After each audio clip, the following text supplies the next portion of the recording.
Hello, welcome to Bendigo and this special view of the Sacred Heart Cathedral, which has been the towering icon of Bendigo for most of last century. This video will take you on a tour of the cathedral from when work commenced late in the 19th century through until today. When a visitor drives into Bendigo, the first and often the most enduring image is the spire of the Sacred Heart Cathedral, floating serenely above the tree-lined streets. Thus it has been for several decades, but the story of the Sacred Heart Cathedral goes back much further than that. The cathedral, as well as being the bishop's seat for the Diocese of Sandhurst, has become a landmark for central Victoria. It has grown with Bendigo, and indeed inspired growth in Bendigo at key times of the city's transformation, from goldfield shanty town to the substantial regional centre we see today. Bishop Martin Crane saw his duty clearly. In his last years, he witnessed the near ruin and despair of many Bendigo citizens. The boom times that sustained the region had burst, but part of the answer came from the church, and that answer was to construct a cathedral. The construction project provided hope and salvation for many families, directly through employment and through undertaking God's work in constructing a place of worship, as recalled by church historian Mel Nolan. I think at the time there was a lot of unemployment in Bendigo because of the after effects of the depression of the early 1890s, and consequently there was a lot of work available by building the cathedral, and consequently the public were very much in favour of it, I think. Interestingly, it was the foresight and business acumen of Dr. Henry Backhouse, Bendigo's first priest, that provided Bishop Crane with the means of beginning construction of the cathedral. Dr. Backhouse left an estate of considerable extent. Bishop Crane saw a practical solution to the hardship of the depression of the 90s by anticipating its first fruits. Well, the church didn't have any funds available at the time, so there was a loan of £30,000 that was obtained from George Lancel, and the aim of the loan was to act as a kind of a carry-over period because funds from the Backhouse estate were going to be available at the end of 1902. They knew that the Backhouse estate would eventually bring in money. On the basis of that, they borrowed from George Lancel, but Backhouse left his estate so that you couldn't take any money from it for 20 years, I think it was.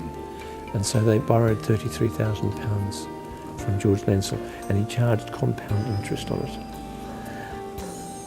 Bishop Crane, already advanced in years and blind, lived to know but not see the first part of his dream realised.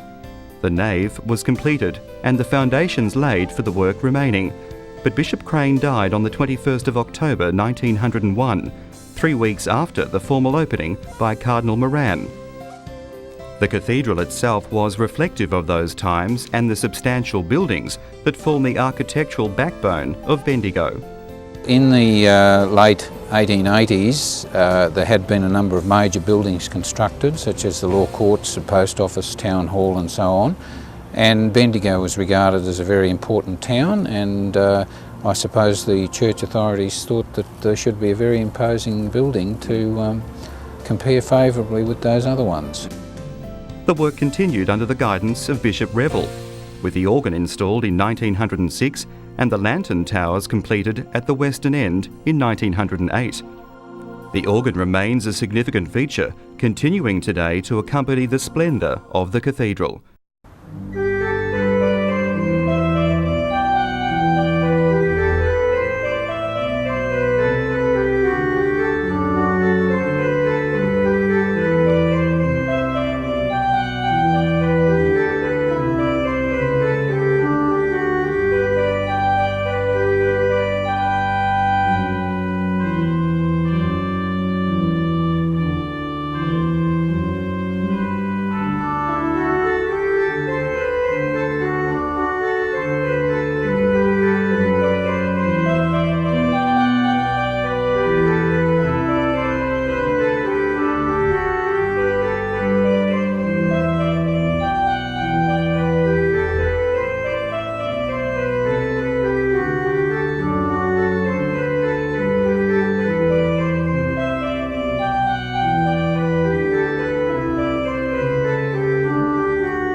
Well, the pipe organ here is a very fine British instrument. It was built by Bishop and Sons in London in 1904 and imported here to Australia and erected here by 1906 and opened in 1907. It's a very large instrument. There are 51 speaking stops, and it's been rebuilt twice, but even with all the original pipework there, it was extremely complete. And they had some stops put on that were optional extras, and these are the real gems of the instrument, like the deep 32 foots and all the battery of reed trumpet stops. Now, the choir of the cathedral is at least 100 years old. It's the old pro-cathedral choir from St Killian's, and that probably goes back to the time of Henry Backhouse himself, because we know that he's had Cherubini and Haydn masses down there, and indeed in the back cupboard there I've got copies of those marked St Killian's pro-cathedral choir. There are historical accounts of him actually conducting music down there. Now, that same group that continued after he died came and sang the first Mass here, and it's continued on in an unbroken tradition. Now, from looking at the books in the past, it looks as if I'm the 7th organist here and 7th director of the choir. I'm the only one who does both. In the past, all those roles were two separate people.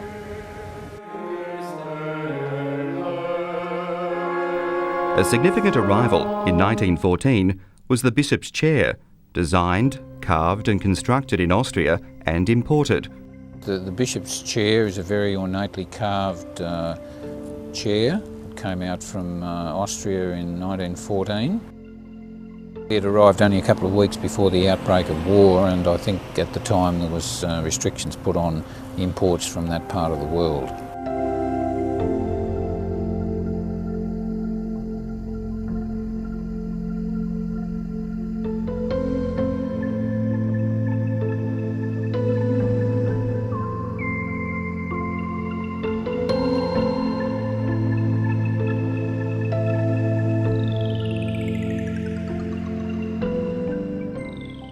While the chair was a major component of the cathedral's interior, work on the building had by this time virtually stopped. The early years of the new century saw other works urgently needed, including provision of churches, schools and institutes. Bishop Revel, who died in 1916, and his successor, John McCarthy, had to postpone the completion of the cathedral while they attended to other necessary works throughout the diocese. In 1947, Bishop Stewart was consecrated coadjutor bishop and was the first Australian-born bishop appointed in Sandhurst. The death of Bishop McCarthy in 1950 brought to a close the great contribution of the Irish bishops in the Diocese of Sandhurst. These bishops and bishops since are honoured in the cathedral today, with each occupying part of the burial crypt beneath the chapel of St Joseph.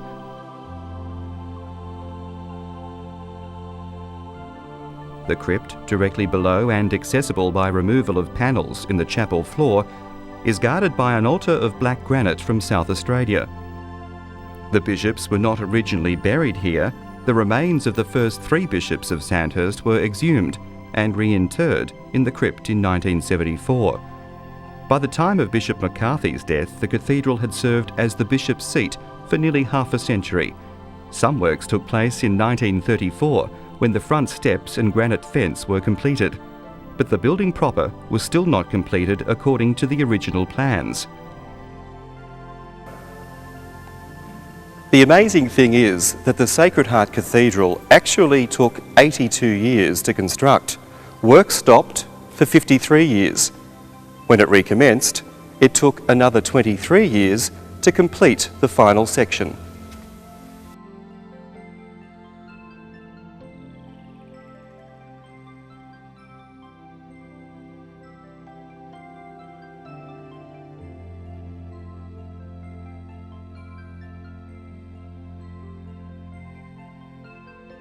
For about 50 years afterwards, there was no work done on the cathedral at all, except for the completion of the front lantern towers on the front of the cathedral that were done in 1908. But work stopped at that stage and wasn't resumed until Bishop Stewart made the decision in 1953.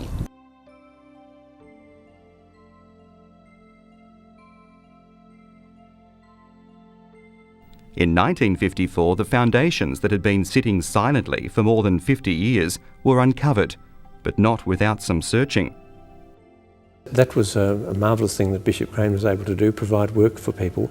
And interestingly, when Bishop Stewart restarted the work in the 1950s, much the same kind of thing happened. There were men out of work, and he suggested that they should see if they could find the foundations. And they dug, I understand, for several days, and came back to the bishop and said, "We can't find anything." And he said, "Keep digging." And eventually they found that the foundations for the whole building had actually been laid when the cathedral was started at the end of the last century.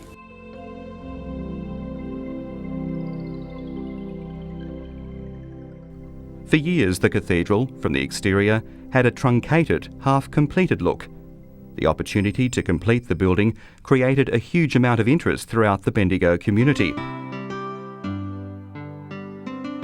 As a major construction operation in the centre of town, it had little choice but to be a high-profile project.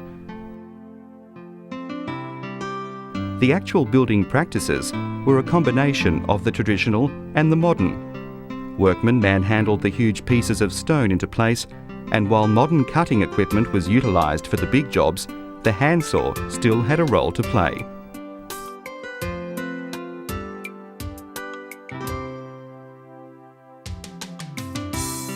Experts were called on when necessary, with stonemasons coming from across Europe to work on parts of the cathedral.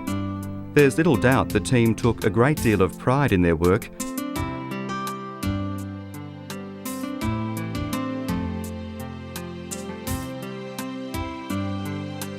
And the clergy was also proud of the progress being made. Milestones in the construction, such as laying of the keystone, was celebrated and recorded for prosperity.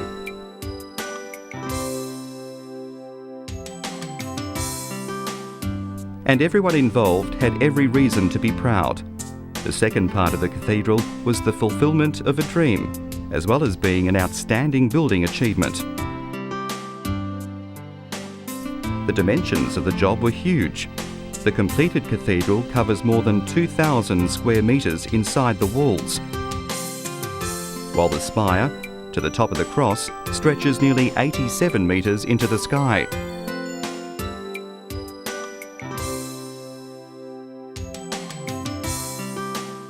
Each of the gargoyles, manufactured from aluminium, are bigger than a grown man. Even while the spiderweb of scaffolding supported the team of workmen through the week, the cathedral remained the centre of worship for the Catholic community.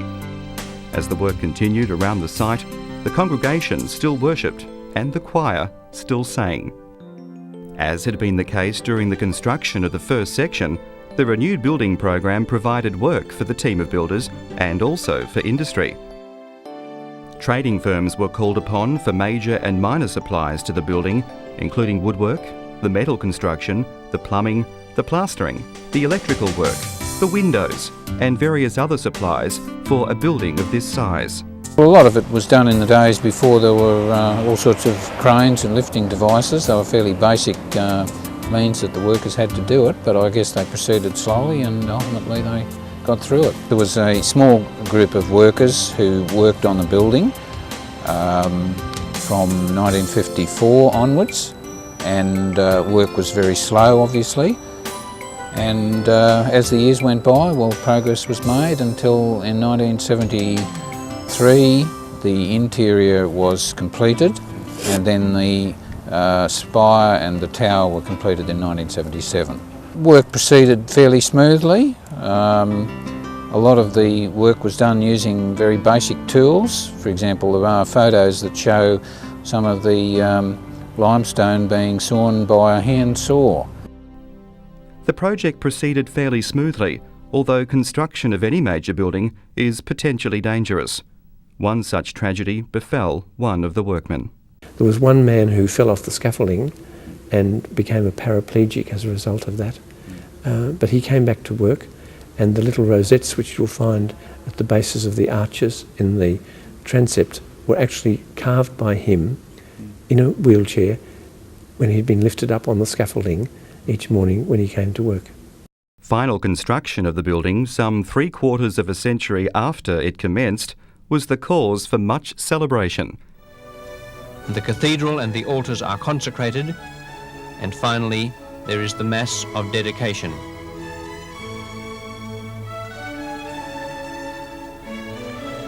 A fundamental background idea is that the real church is people.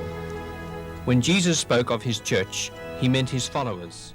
The generations of the building are still obvious. Well, we're standing outside the original section of the cathedral. You can see the pillars that form the end of the cathedral here, and the main pillars over here on my right. The original section of the cathedral was the nave and the side aisles, and that was the section that was opened in 1901. The part where I'm standing here was the new section.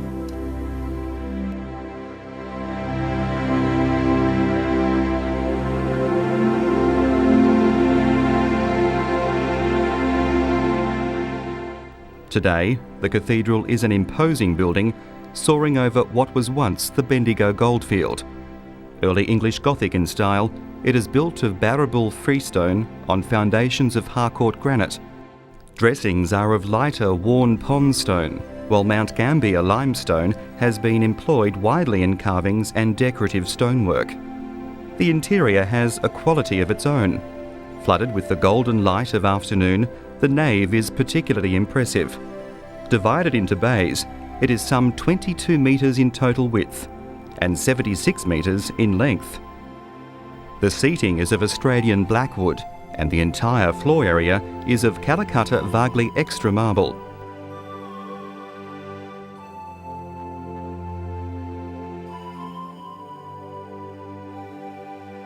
The ceiling of the nave is has what's called a hammer beam roof, and that is a particularly important architectural feature of the place.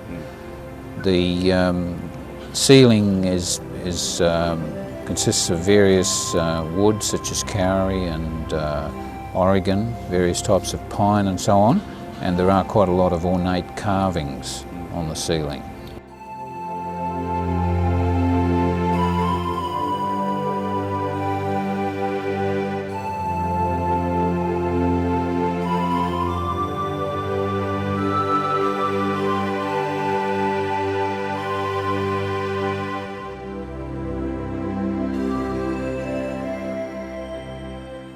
Another feature are the aisles. Graceful arches span the spacious aisles that flank the nave.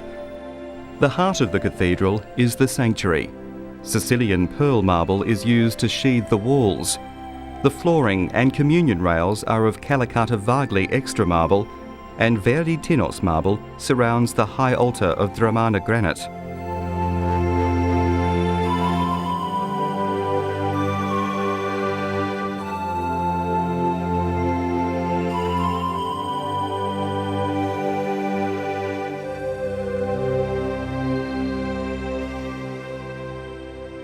Another special feature is the Stations of the Cross.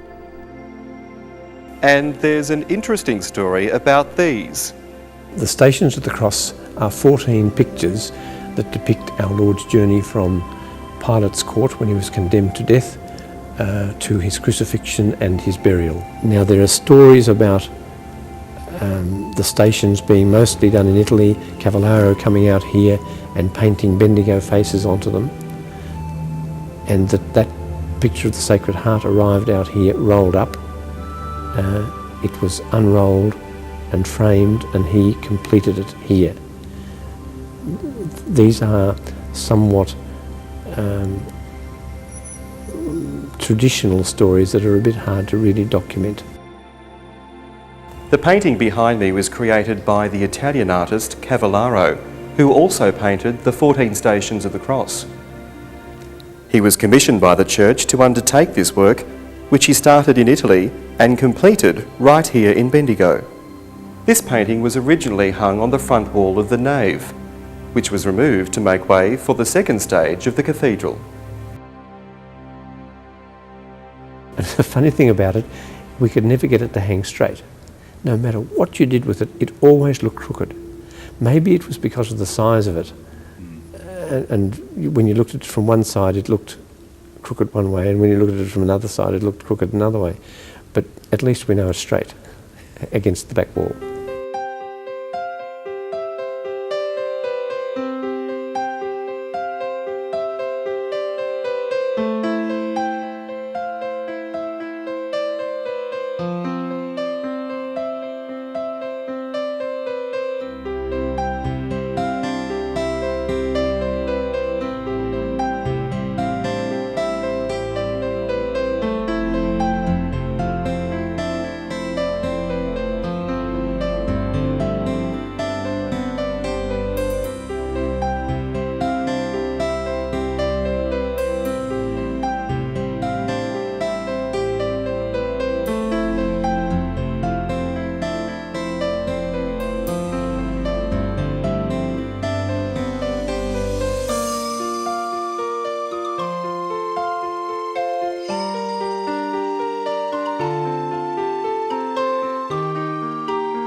The Chapel of the Blessed Sacrament exudes warmth and serenity.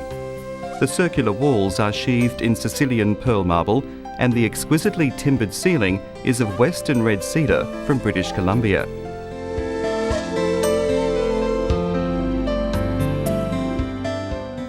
The marble statue of the Sacred Heart is by the Italian sculptor Mariano Fracasso.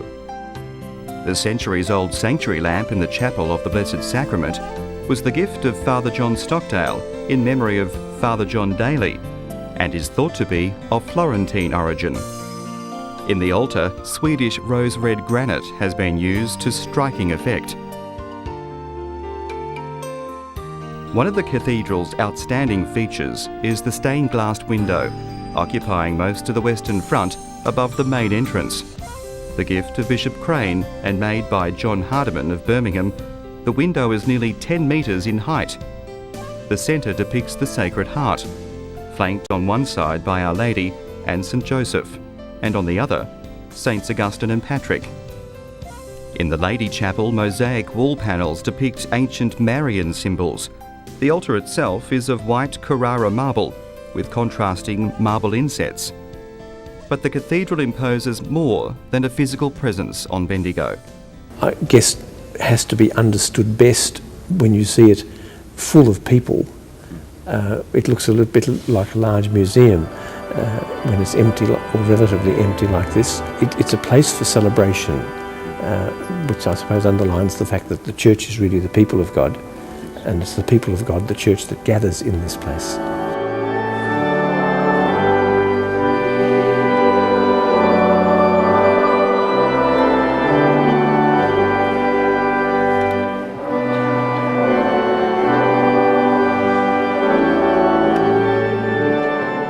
One thing that's interesting about the cathedral is that it's sufficiently old now that generations of families have been married here.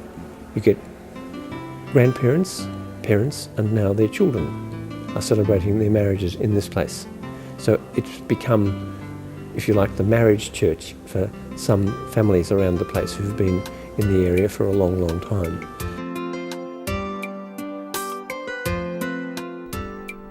For all these people and many more, the cathedral represents the way and the light.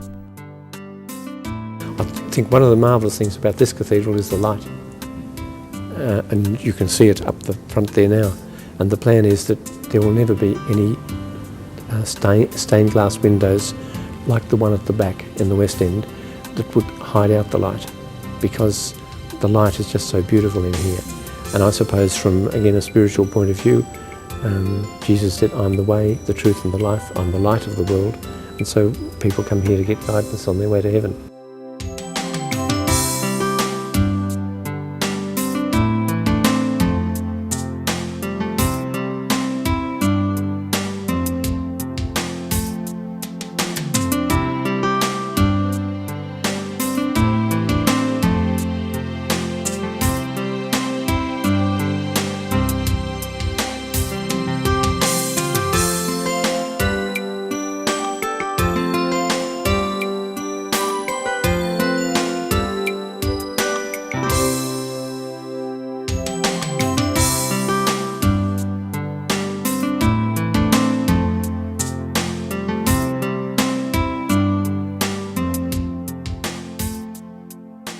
We hope you've enjoyed this special piece of history.